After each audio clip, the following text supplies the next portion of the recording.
Les moments de grâce, ils sont dans la... quand on se sent un peu guidé dans le travail.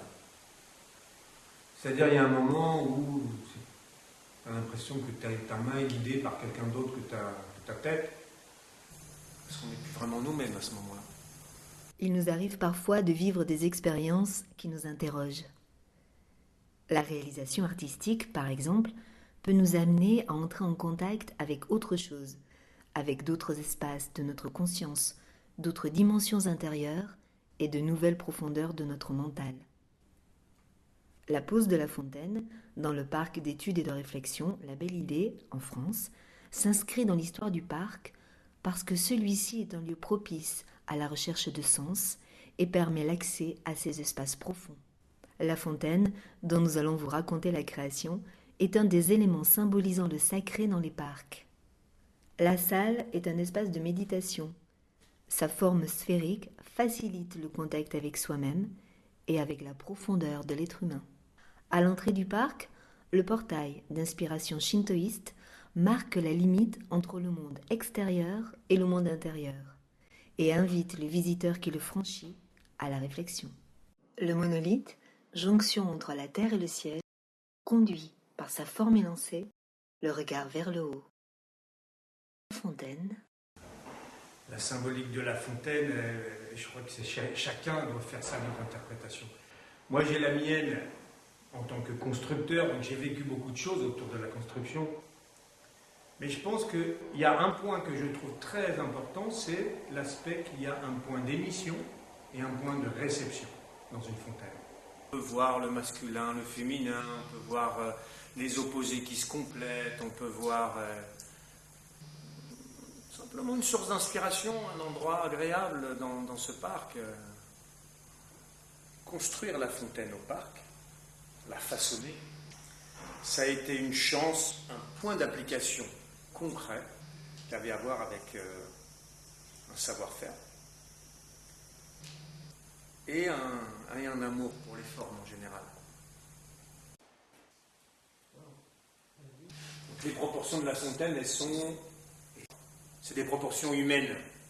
C'est-à-dire il y a un centre d'émission de l'eau. Il y a un petit cercle là qu'on va retrouver sur la partie du couronnement. Ce cercle, c'est le centre de tout, la fontaine. Ça correspond à la hauteur des yeux humains. Là, ce centre, il a à voir aussi avec la courbe de la vasque. On peut imaginer un cercle beaucoup plus grand comme ça. La vasque, elle est là. Elle est là, la vasque. Ça, c'est très important, ça. C'est le même centre d'émission et de réception. Voilà. Ce point-là, la hauteur des yeux, ça a à voir avec le centre de la sphère qui est dans la salle. C'est à la même hauteur. Ensuite, le pied à La Belle Idée, je crois qu'on a fait rayonner quelque chose comme ça. D'un petit peu plus fin que les autres.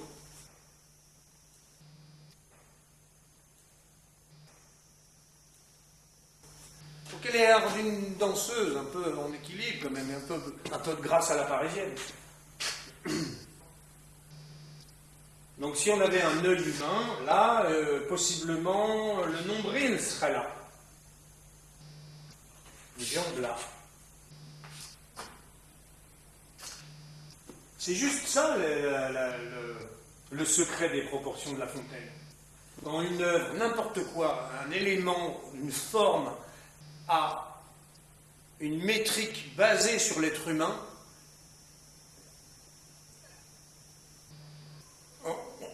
sans le percevoir, on le perçoit. On intuitionne un truc, on intuitionne du beau. C'est bien cette forme, ça me va. Le premier critère pour acheter la pierre, ça a été au moins loin du parc. Prenons quelque chose de quasi de la région. Deuxième critère, la dureté, importante, qui résiste à l'eau, qui résiste au gel, qui ne donne pas un sentiment de froid comme certaines pierres dures, qui donne plutôt des sentiments de quelque chose de chaud.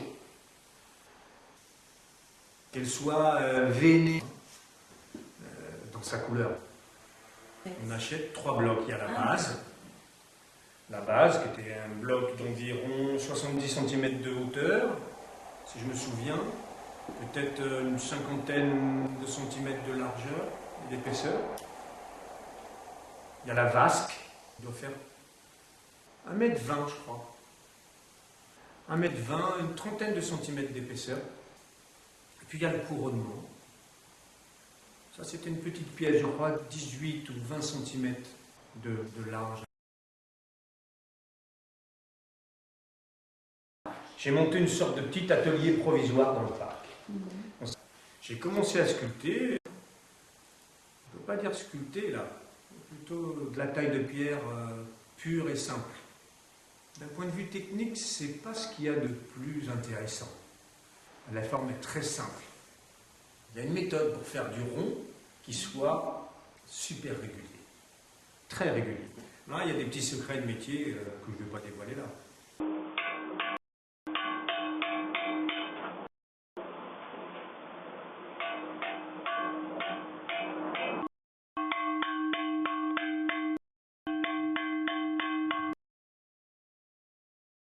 La première chose, c'est qu'on a fait une semelle en béton,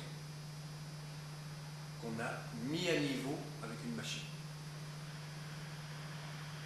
Deuxième chose, c'est qu'on a posé le socle, qui est goujonné avec des goujons en laiton, 3, et de la colle à marbre. Donc le socle, la même chose pour la vasque, et le couronnement sur la... À chaque fois la même méthode, tout ça posé au millimètre. On cherche à ce que ce travail ait une signification, pas que dans le résultat, mais aussi dans le faire. On se surprend soi-même à bien travailler. Et cette surprise, elle est toujours d'un goût magnifique. Donc tu es là, tu veux bien faire, même si le résultat est jamais comme tu espères. Mais tu t'approches. L'intention, elle est lancée vers un idéal esthétique. La main a une mémoire. C'est un système nerveux super complexe. Je pense qu'il y a un cerveau à l'intérieur de la main. Moi, j'ai pensé beaucoup au résultat du toucher. J'ai pensé aux aveugles qui vont s'approcher de cette fontaine. S'ils doivent toucher le dessous de la vasque, ça doit être plus doux que la peau d'une femme. Pour vérifier, on ferme les yeux. Une rugosité, on la sent tout de suite en fermant les yeux. Tu te corriges avec le toucher, tu te corriges avec l'eau à l'intérieur de la vasque, et on se corrige aussi avec la lumière. On va faire corps avec tous ces éléments-là.